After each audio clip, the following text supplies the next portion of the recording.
Hello दोस्तों, स्वागत आपका एक और नई वीडियो में। और आज हमारे सामने खड़ी है फिएट की तरफ से आने वाली एवेंचुरा। ये कार आपको रोड पर काफी कम देखने को मिलेगी और अब तो फिएट भी इंडिया से जा चुका है। 2019 के अंदर फिएट इंडिया को छोड़ के चला गया था। आज हमारे साथ खड़े इसके ओनर भाई। वेलकम ध्रुव भाई चैनल पे। कैसे हो सर आशीष साहब? बस बढ़िया। इन गाड़ियों का ओनर एक्सपीरियंस लेने का सिर्फ एक ही मोटो है, जिससे आपको ये पता लगे कि इंडिया ने क्या खोया है। फोर्ड, फिएट, शेवरले जैसी बड़ी बड़ी कंपनी इंडिया ने खो दी है। तो चलो अब इसका ड्राइविंग एक्सपीरियंस और सब कुछ शेयर करेंगे। उससे पहले इसका छोटा सा एक वॉक अराउंड रिव्यू मैं आपको दे देता हूँ। ज्यादा डीप में जाने की तो इसकी जरूरत है नहीं। तो सामने से कुछ इस टाइप का आपका यहाँ पर देखने को मिल जाता है। ये क्रोम में फिनिश्ड एक इसकी गार्निश है, ब्लैक ग्रिल है, ये रेडिएटर की ग्रिल है। ये इसका फिएट का लोगर। अंडर द हुड की बात करें इसके इंजन स्पेसिफिकेशन की, तो ये आवाज़ आपको काफ़ी जानी पहचानी लगेगी, क्योंकि ये वही इंजन है जो मारुति भी अपने कार में यूज़ करता है। 1.3 litre multi jet diesel engine. Specification की मैं बात करूँ तो 209 Nm का टॉर्क जनरेट करती थी और 93 PS की डीजल के अंदर पावर जनरेट करती थी। आपको इसके अंदर एक 1.4 लीटर का पेट्रोल इंजन भी मिलता था। ऑब्वियसली पेट्रोल की पावर कम थी और उस टाइम पर सभी डीजल की तरफ मूव ऑन कर रहे थे। इस टाइप की आपको यहाँ पर हेडलाइट देखने को मिल जाती है। कोई भी प्रोजेक्टर का यहाँ पे ऑप्शन नहीं मिलता था। येलो हेलोजन लैंप मिलते थे, ये येलो इंडिकेटर मिलते थे। फोग लैंप मिलते थे, ये भी येलो हेलोजन फोग लैंप भी है। साइड में इस टाइप का आपको देखने को मिल जाएगा। कोई भी रिक्वेस्ट सेंसर नहीं था। रिमोट लॉक और रिमोट अनलॉक के फीचर से आती थी।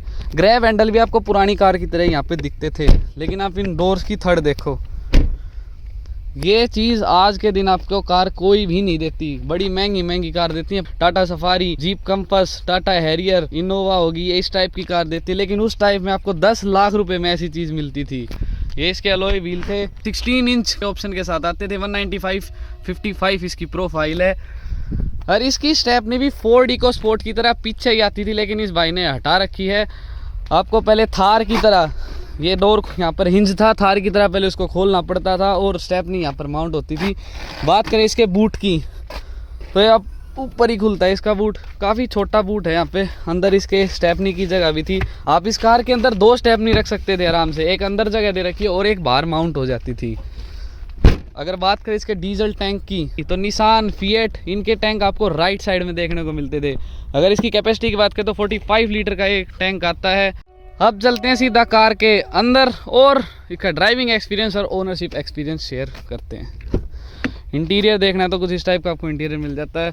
ये इसके पावर विंडो कंट्रोल, चारों power window control 1 touch down feature के साथ आते हैं और सिर्फ ड्राइवर साइड का 1 टच अप के साथ आता है। ये इसके ORVM एडजस्टेबल के कंट्रोल, ऑटोमेटिक, फोल्डेबल और रिट्रैक्टेबल ये ORVM नहीं है। तो एक काफ़ी इंटरेस्टिंग बात बताऊं इस कार की। आज तक आपने देखा है कि क्लच पर पैर रख के कार स्टार्ट होती है, लेकिन ये कार क्लच और ब्रेक दोनों पैर रख के स्टार्ट करनी पड़ती है। और जैसे ही स्टार्ट होती है ब्रेक पे पैर हटा लो, स्टार्ट हो जाएगी। तो भाई ये क्या सिस्टम है इसका? भाई ये सिस्टम कभी कभी काम करता है, कभी कभी ऐसी स्टार्ट हो जाती है, नहीं तो हमारे ऐसी स्टार्ट करनी पड़ती है मेरे को। और जस्ट जब सेल्फ का लास्ट टाइम आ जाए पैर हटा ले और एकदम स्टार्ट हो जाएगी। हाँ।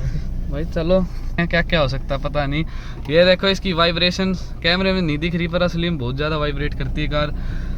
ये जो इंजन की साउंड आपको सेम स्विफ्ट का जो डीजल इंजन आता था उसमें 1.3 लीटर एस क्रॉस में आया था engine multi jet, same sound आपको इसमें मिलेगी, सेम पावर आपको इसमें मिलेगी। इस टाइप का इसकी MID कंट्रोल है। उस टाइम के हिसाब से इसके MID में काफ़ी ज़्यादा फीचर आते थे और कोई भी कार ऑफर नहीं करती थी।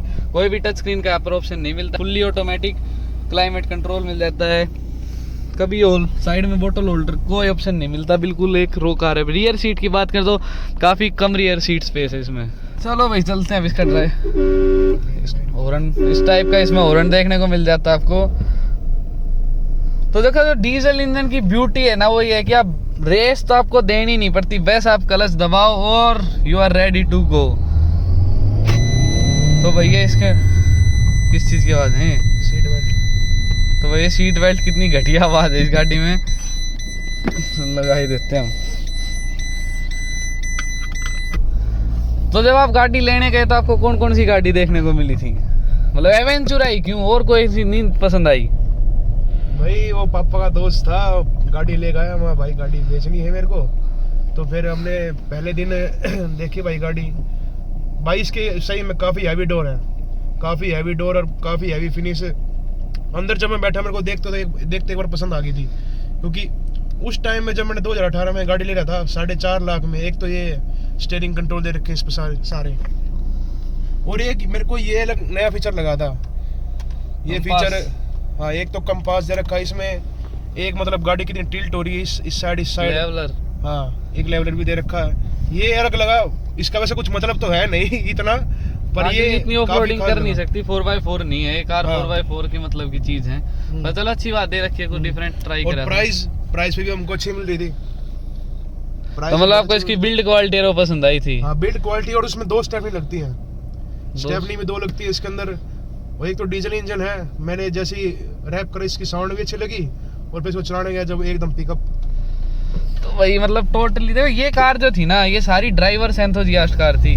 अब आप इसको चलो, इसकी उसकी टर्बो की साउंड सुनो, काफी बढ़िया इंजन है। और जो BS4 इंजन थे वे BS6 इंजन के कंपैरेटिवली रिफाइंड तो नहीं थे ज्यादा, शोर भी मचाते, लेकिन पावर आउटपुट इनका बहुत ही ज्यादा था। BS6 इंजन के अंदर आप दूसरे गियर में पिक नहीं कर पाते, और लो एंड इनिशियल जो पावर है वो भी आपको कम देखने को मिलेगी। आप कोई सी भी गाड़ी चला के देख लेना, BS4 और BS6 के कंपैरेटिवली आपको BS4 में ज्यादा माइलेज मिलेगी और ज्यादा मजा आएगा। अलाइनमेंट इसका आउट हो रखा है, तो भाई अलाइनमेंट नहीं करा रखा है हमने। भाई एक बार क्या हुआ, हमने जब ये गाड़ी ली थी तो आपको शायद जो गाड़ी के बारे में ज्यादा नॉलेज रखते हैं उनको पता होगा कि तुम्हारे जो नीचे टायर होते हैं वो एक चिमटे से जुड़े होते हैं, और उनमें लगता है एक नट। तो मैं चला रहा था गाड़ी, तो एकदम उसका लेफ्ट वाले टायर का नट निकल गया। अच्छा। और टायर पूरा निकल गया ऐसे बाहर। तो उससे इसकी एक रोड मुड़ गई, जिससे उसकी अलाइनमेंट आज तक नहीं हो पा रही है। फिर उस टाइम कितना नुकसान आया था गाड़ी में? नुकसान कुछ नहीं हुआ हमारा, बस उसमें एक नट निकल गया था। वो नट जो था वो कंपनी फिटेड था, और वो ऊबड़ खाबड़ रास्तों पर चलाते वक्त, जैसे हम तो इस गांव में रहते हैं उसमें वो बहुत ऊबड़ खाबड़ रास्ते, तो वो नट थोड़ा ढीला हो गया था और हमने उस पर ध्यान दिया नहीं, तो इस कारण वो नट फिर ऊबड़ खाबड़ रास्तों में ले जाने से वो बिल्कुल ब्रेक हो गया वो नट, जिससे वो चिमटे में से वो टायर पूरा निकल गया उसका। कितने की स्पीड थी आपकी? स्पीड तो मेरी कम थी, 40-50 थी। हाँ, पर उस टाइम तो लगा था मगा आज गाड़ी टूट चुकी है बहुत बुरी तरह। पर ये बात खास है इस गाड़ी की, मैं पूरा ट्रिप मार आया दिल्ली तक, और दिल्ली से वापस आते वक्त बिल्कुल मेरे घर के पास खराब हुई गाड़ी है। और ऐसे ही एक बार इसकी फैन बेल्ट भी टूट गई थी, मैंने जब घर में अंदर पार्क कर ली, जब फैन बेल्ट निकल के पूरी टूट गई। तो भैया तो आपका लक था। बाकी देखो सेकंड हैंड कार के साथ ये दिक्कत आती है, आपको नहीं पता कि अगले ने क्या करवा रखा है क्या नहीं करवा रखा है। इसकी सर्विस कंपनी में होती है, बाहर होती है। कंपनी तो बंद ही हो चुकी है भाई, वो तो होंगे आउटलेट। तो 10 साल का बॉन्ड है यार, 10 साल का बॉन्ड होता है इनका। फिएट के बिल लेंगे, फोर्ड का 10 साल का बॉन्ड है, इंडिया में 10 साल तक सर्विस प्रोवाइड करनी पड़ेगी, फिएट का भी है।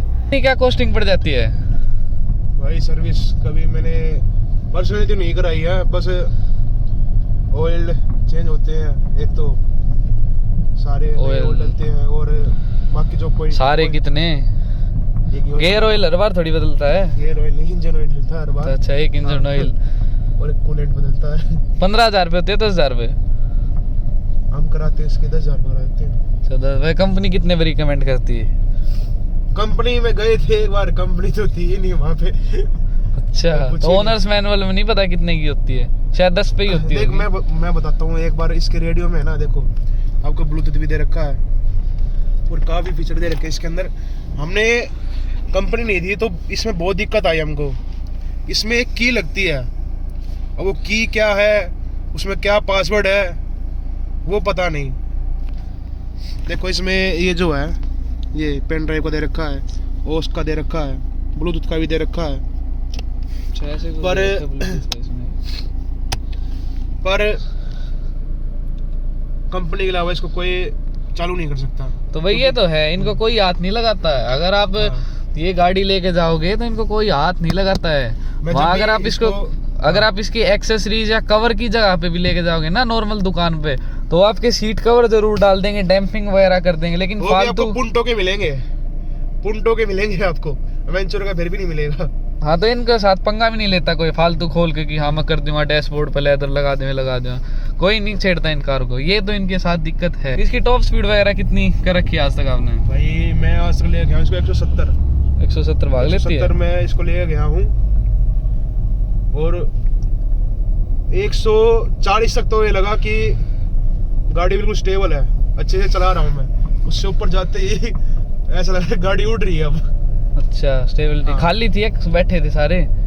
मैं तो अकेला ही था उसमें गाड़ी में जब मैंने ये टेस्ट करा था। लॉन्गेस्ट ट्रिप आज तक की कितने किलोमीटर की मांग रखी है? लॉन्गेस्ट ट्रिप मैंने मारी थी 1000 किलोमीटर की। 1000 किलोमीटर लगातार चलाई थी या up and down? Up and down. अच्छा, टोटल 1000 मतलब 500। हम गए थे जयपुर से और आगे गए थे, वहाँ पे कुछ काम था उनको, इसलिए ले गए थे इसको। लगातार चलाई 500 किलोमीटर या स्टॉप्स लिए? नहीं, स्टॉप्स लिए थे हमने बीच में। तो फिर आपको लगा कहीं भाई गाड़ी थका रही है वैसे? और नहीं, मैं बदल लेता हूँ। गाड़ी ने बिल्कुल नहीं थकाया, क्योंकि एक तो इसकी सीट एडजस्टेबल है, ऊपर नीचे हो जाती है, स्टीयरिंग में एडजस्टेबल है, तो सीट में कोई आपको कंफर्ट की शिकायत बिल्कुल नहीं आएगी। अच्छा, हाँ। कितने लोग थे आप? हम तो उस टाइम सिर्फ 2 लोग गए थे। हाँ, पर अगर आप इसमें 5 लोग बिठाना चाह रहे हो तो थोड़ी दिक्कत आएगी, मेरे जैसे को तो खास कर। आप इन भाई की हेल्थ देख सकते हो, काफी हेल्दी हैं ये। नहीं बैठ सकते 5 लोग, 4 के लिए ये पीछे वाली सीट। हाँ, 4 लोग बिल्कुल कंफर्टेबल जाएंगे इसमें।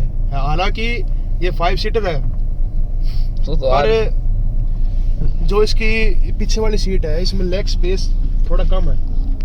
ये तो हम जब ले रहे थे गाड़ी इसको, हाँ। जब भी मैंने देखा कि पीछे वाली सीट में लेग स्पेस कम है, पर ठीक है।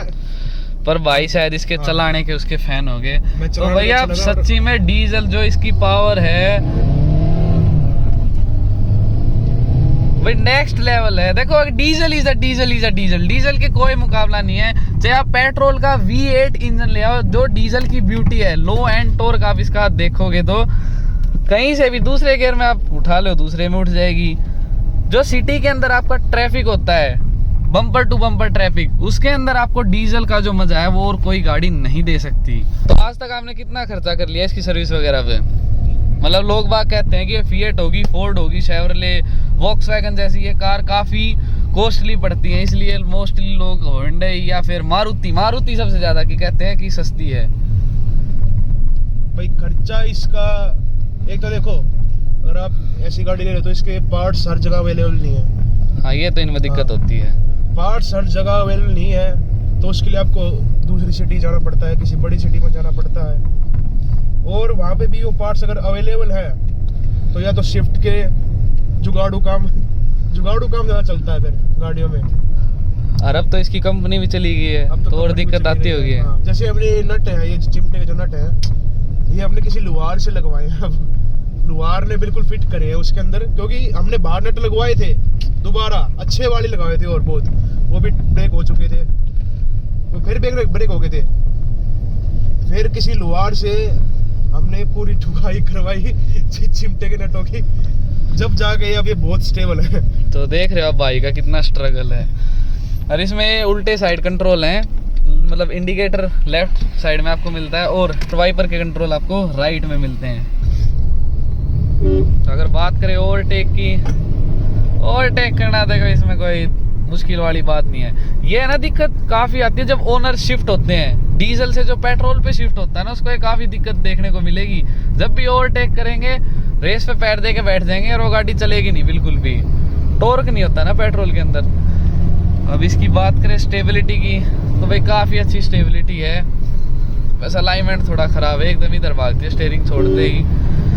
और इसका जो आपको टैकोमीटर या RPM मीटर देखने को मिलेगा, ये इंटू 100 इंटू 1000 नहीं है, मतलब 20 इंटू 100 2000 ऐसे है, अगर आपने ध्यान दिया हो तो। कॉर्नरिंग की बात करें तो भाई इन गाड़ियों के हैंडलिंग का तो कोई मुकाबला है ही नहीं। बस इसका सस्पेंशन थोड़ा काम मांग रहा है, वो ठीक होने के बाद तो फिर ये कार अंधाधुंध चलाओ कहीं भी। पर इन कार में खड़खड़ाहट की आवाज़ नहीं है बिल्कुल भी। इस कार में रफ चलाई होगी आपने या बिल्कुल प्यार से चलाते इसको? रफी चलाई है, जब सस्पेंशन बोल रहे हो भाई इसके। तो देख लो, कोई भी आपको चू चू या कैसी भी आवाज देखने को नहीं मिलेगी। नहीं तो अब तक सारी गाड़ी बिल्कुल खिंड जाती हैं। ऐसा कुछ ओनर्स एक्सपीरियंस था इस फिएट की तरफ से आने वाली एवेंचुरा का। ओनर तो मेरे को काफी खुशी लग रहे हैं इसके। हो खुश आप? कोई रिग्रेट है लेने का? नहीं, रिग्रेट कोई नहीं हमको इस गाड़ी का लेने का। बहुत ही मजबूत गाड़ी रही है हमारी और काफी साथ दिया है। अगर आप इसकी डिग्गी में भी देखते हो तो पीछे वाली सीट है जो, वो पूरी फोल्ड हो जाती है, ऐसे पूरी फोल्ड 60-40 रेशो में आती है। हाँ। बिल्ड क्वालिटी पे तो देखो सवाल उठाना ही मत। ये चीज आज की आपको क्रेटा सेल्टोस जैसी कार भी नहीं देती। अंदर से खोखलापन मिलता है उनके अंदर भी। फिएट की एक खास बात बताता हूँ आपको, जो इनके इंजन है वे इतने रिलायबल हैं। मारुति की जो कार थी diesel S cross, Vitara Brezza, ये बिकती थी, इनके इंजन रिफायरमेंट और चलाने के एक्सपीरियंस के कारण बहुत अच्छा इंजन था। वे सारे इंजन फिएट ही बना के देती थी। आज भी टाटा की Harrier, Tata safari, jeep compass, इनके अंदर जो इंजन यूज होते हैं वो फिएट का ही इंजन यूज किया जाता है, 2 लीटर का डीजल इंजन। होपफुली आपको ये वीडियो अच्छी लगी होगी। अच्छी लगी तो लाइक करें, शेयर करें और फ्यूचर में ऐसी वीडियो के लिए इस चैनल को सब्सक्राइब करें।